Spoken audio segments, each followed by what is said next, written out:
Alhamdulillahi Rabbil Alamin. Wabihi nasta'inu ala umuri dunya waddin.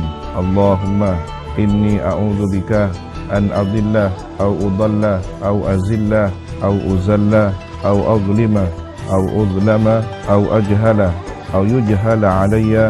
Wa sallallahu ala sayyidina Muhammadin wa ala alihi wa sahbihi wa sallam. Assalamualaikum warahmatullahi wabarakatuh. Bismillahirrahmanirrahim. Para hadirin pemirsa TV 9, hafizakumullahu jami'an. Semoga selalu dan senantiasa dijaga oleh Allah Subhanahu wa taala. Kajian kita pada hari ini sesuai dengan ibadah yang sedang kita laksanakan, yakni ibadah siyamu syahri Ramadan, berpuasa di bulan Ramadan, di mana dalam gambaran bangunan keislaman seseorang, ibadah ritual puasa ini kita bayangkan sebagai benteng atau tembok dari struktur konstruksi bangunan rumah. Dan rumah itu adalah rumah spiritualitas. Tentu semangat berpuasa, semangat menjalankan ibadah berpuasa ini haruslah berangkat dari semangat mewujudkan, mentaati, dan merasakan benih-benih kecintaan kepada perintah Rabbul Alamin. Ya ayyuhalladzina amanu kutiba alaikumus siyamu kama kutiba alal ladzina min qablikum la'allakum tattaqun.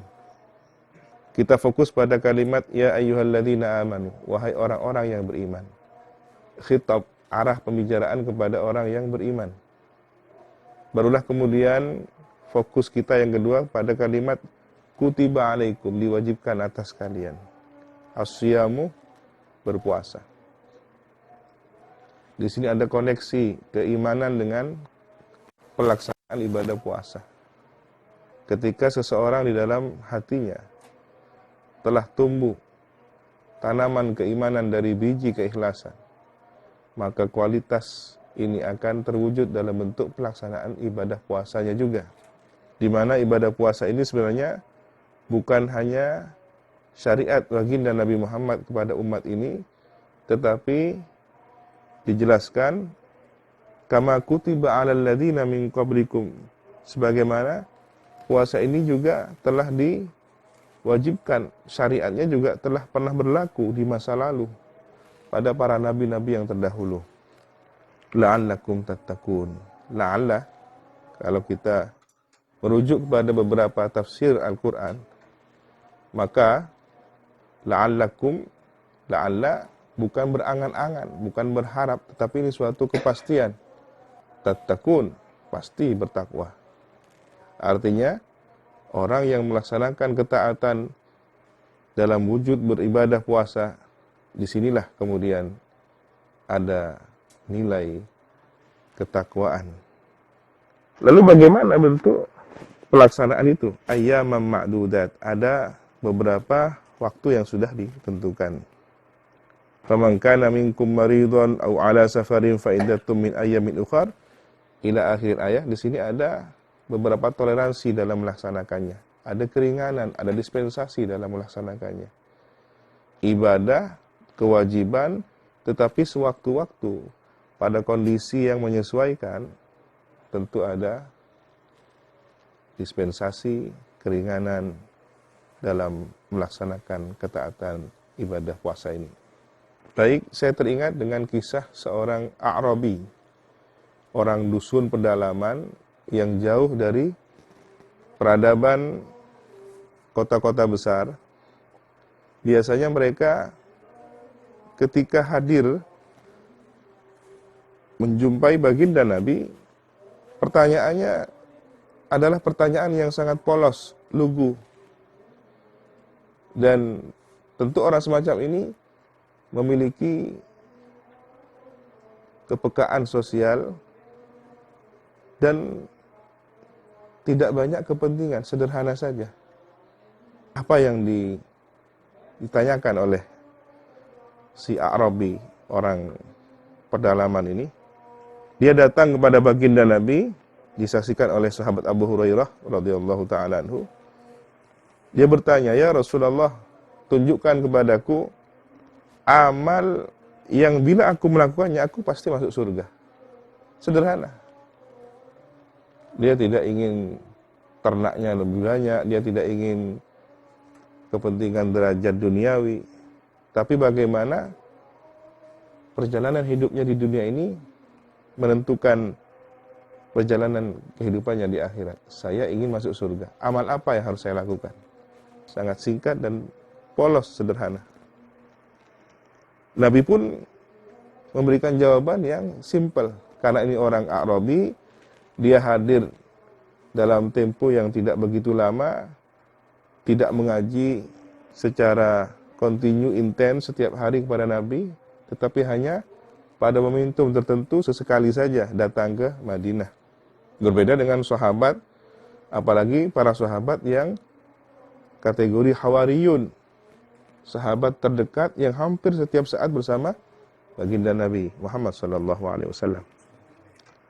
Maka tentunya pesan ini singkat, padat, bermakna dalam membimbing si penanya. Ya. Nabi menjawab, "Ta'budullaha wa la tusyrik bihi syai'ah." Engkau sembah Allah, jangan menyekutukannya dengan sesuatu pun. Ya, kehidupan jahiliyah di masa lalu ini lingkungan yang tentu banyak mempengaruhi situasi Jazirah Arabia, termasuk lingkungan kampung si A'rabi, orang Badui tadi, orang pedalaman tadi. Kemudian Nabi melanjutkan, wa tuqimus shalah, tegakkan, laksanakan salat, wa tu'tiz zakah, tunaikan zakat, wa tasum Ramadan, puasa bulan Ramadan, wa tahujjal bait, beribadah haji ke Baitullahil Haram, in istata'a ilaihi sabila, jika mampu perjalanan menujunya. Simple. Rukun Islam saja yang diberikan. A'rabi tadi, orang pedalaman tadi, si Badui ini, masih ada sisa-sisa pertanyaan dalam benaknya. Walladzi ba'atsaka bil haqqi nabiyyan la azid ala hadhihi wa la anqus. Demi zat yang telah mengutusmu dengan hak, dengan benar, sebagai seorang nabi, saya tidak akan menambah atas ini, atas perintah ini, atas syariat ini, dan saya tidak akan menguranginya. Pas. Tidak kurang, tidak lebih. Ya, dia tidak mau mengambil banyak bonus, ya tentu juga tidak ingin terkurangi kewajibannya. Semoga kita terampuni dosa-dosa kita yang terdahulu. Para hadirin dan seluruh pemirsa TV9, bulan Ramadan benar-benar istimewa. Keistimewaan ini tidak hanya di hati para pemeluk agama Islam, tidak hanya di hati umat manusia yang merasakan toleransi, merasakan aksi sosial, tenggang rasa, dan mungkin tradisi-tradisi tertentu di masing-masing negara di belahan dunia ini, di setiap daerah, setiap suku, setiap budaya adat yang lahir dari kearifan lokal. Namun semua itu tidak menjadi nilai tersendiri bagi keistimewaan bulan suci Ramadan. Ada yang paling istimewa ketika Allah Rabbul Alamin mempersiapkan khusus bagi orang-orang beriman di bulan suci ini. Ketika bulan Ramadan tiba, pintu-pintu surga yang semula tertutup dibuka. Seolah dengan bahasa tubuhnya ada penyambutan luar biasa pada bulan ini. Dan sebaliknya, pintu-pintu neraka ditutup.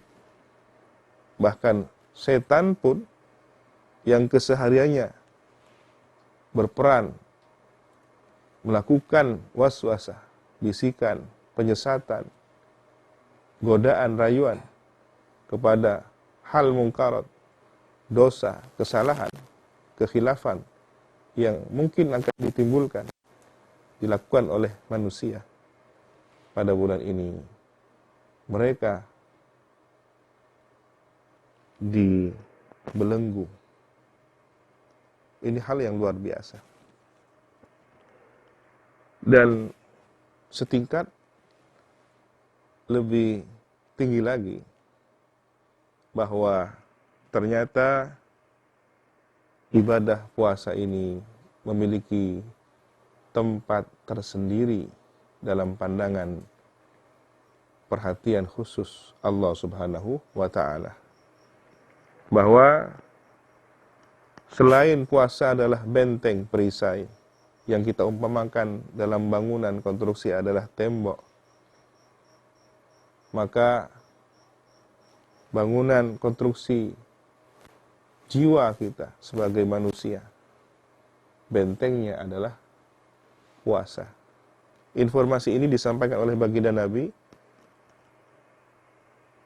bahwa seseorang ketika dia berpuasa, dia melamar kasih sayang Allah Subhanahu wa Ta'ala melebihi dari amalan lainnya.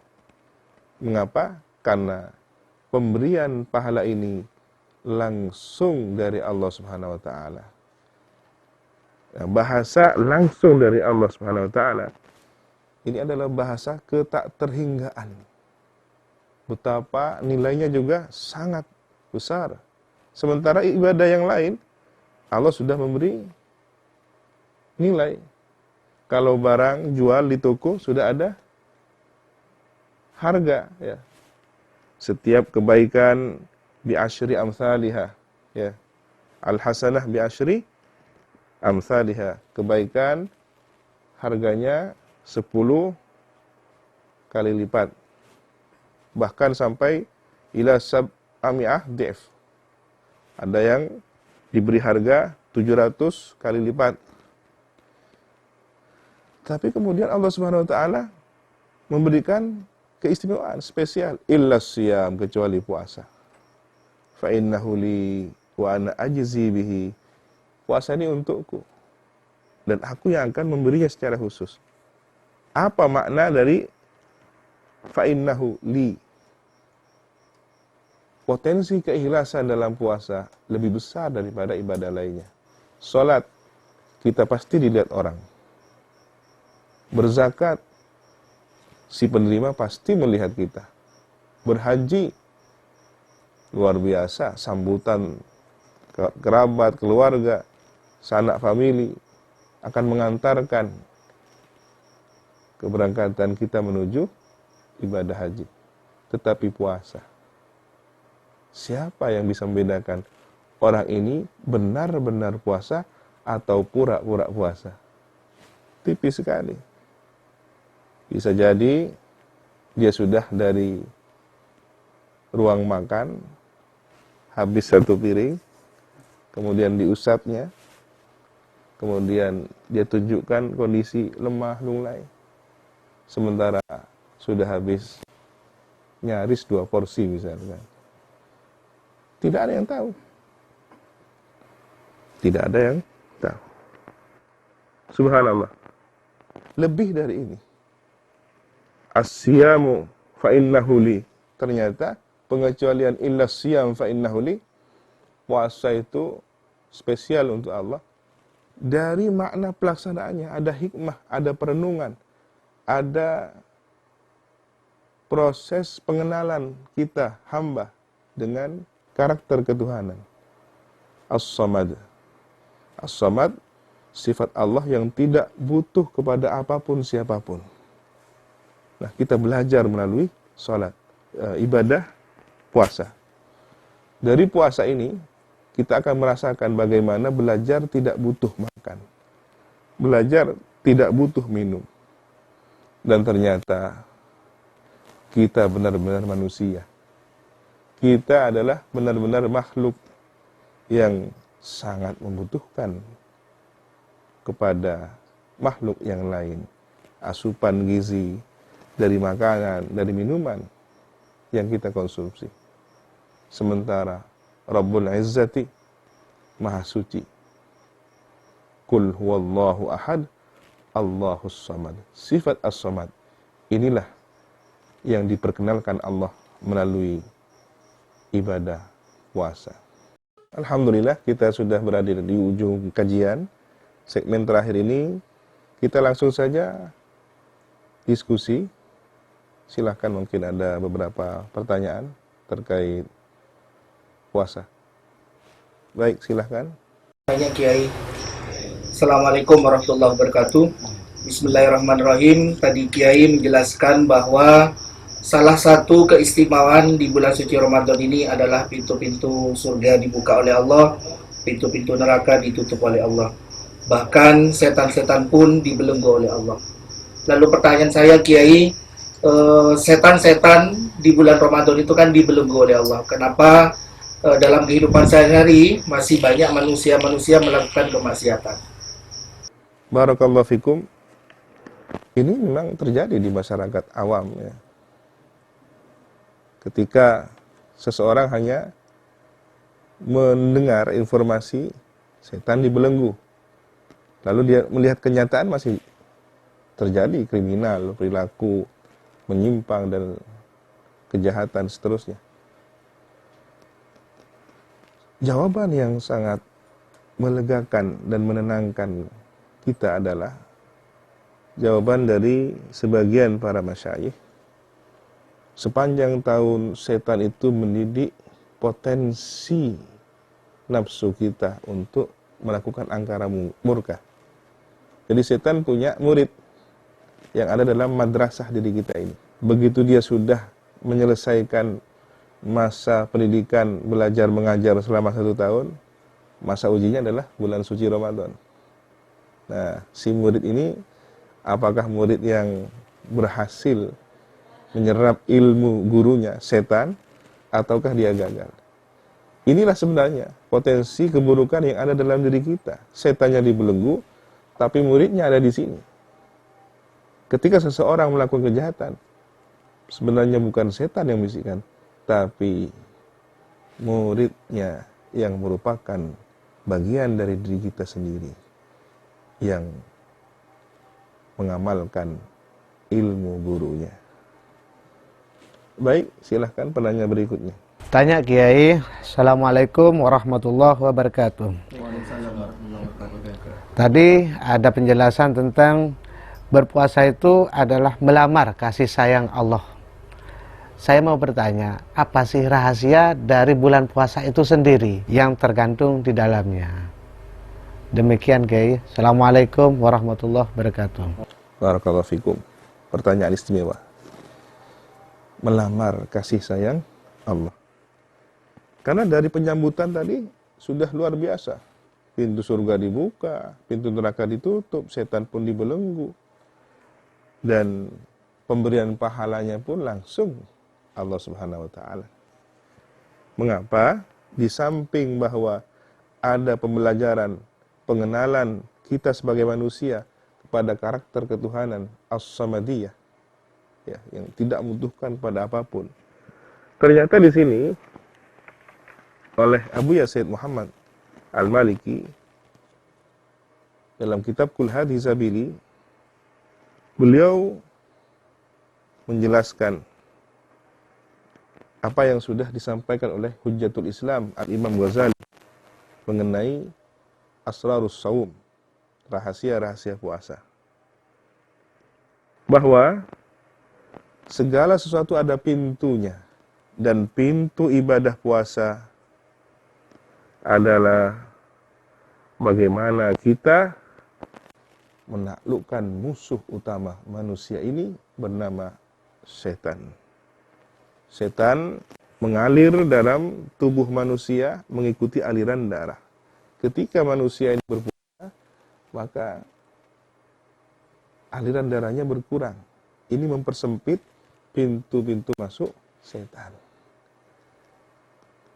Kemudian ketika seseorang sudah mulai menaklukkan pintu-pintu serangan musuh ini, dia lebih konsen kepada penghambaannya, ubudiyahnya kepada Allah Subhanahu wa taala. Ini makna melamar. Bahwa dia sudah mempersiapkan diri. Hanya fokus, konsentrasi, menerima perhatian khusus dari Allah Subhanahu wa taala. Terlebih lagi, ternyata ketika dia berpuasa, ada kualitas peningkatan, setidaknya 3. Yang pertama adalah fisiknya, anggota tubuhnya, dia jaga dari segala hal yang dimurkai Allah.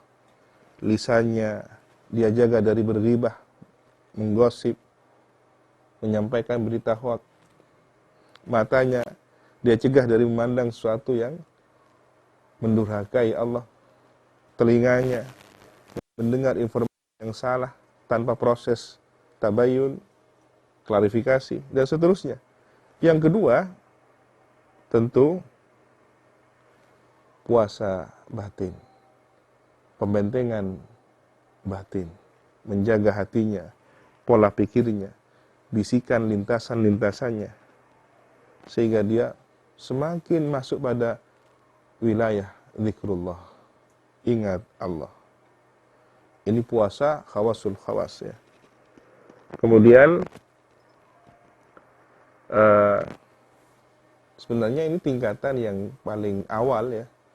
Seseorang yang hanya berpuasa secara lahiriah saja, dari makan dan minum, tetapi syahwatnya, pola pikirnya,